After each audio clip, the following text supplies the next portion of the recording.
আমার বয়স যখন ছিল তখন আমি আমার জীবনের সবচেয়ে বেস্ট কঠিন মুভমেন্টগুলো কাটিয়েছি। তখন আমি রাত 12টা 1টা 2টা নাই, যখন মন চাইছে তখনই নিজের সাথে সময় কাটাতাম। তখন আমি নিজের আইডেন্টিটি খোঁজার চেষ্টা করতাম। আমি সেই সময় অনেক বেস্টটা দিয়ে চেষ্টা করেছি, অনেক ট্রাই করেছি।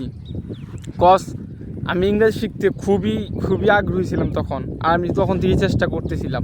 তখন আমি রাত নাই, সকাল নাই, দিন নাই, খুবই ট্রাই করছি নিজের বেস্টটাকে খোঁজার জন্য। ওই সময় আমি এমনও দিন গেছে যে আমি কান্না করছি, কষ্ট পাইছি, একা একা থাকতে নিজের সঙ্গে নিজের বোরিং লাগছে, তাও আমি হাল ছাড়িনি। কেন জানো? কারণ আমি বিশ্বাস করতাম যে আমার দ্বারা কিছু সম্ভব হচ্ছে, আমি কিছু করতে যাচ্ছি, আমি ভীষণই ছিলাম।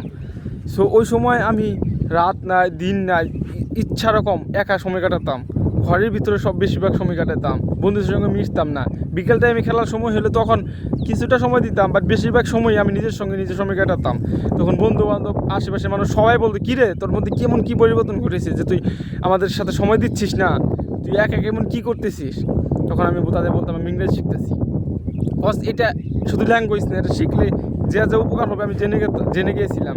কেন আমি শিখতেছি, কেন আমি শিখতেছি, এটা শিখলাম উপকার কী হবে।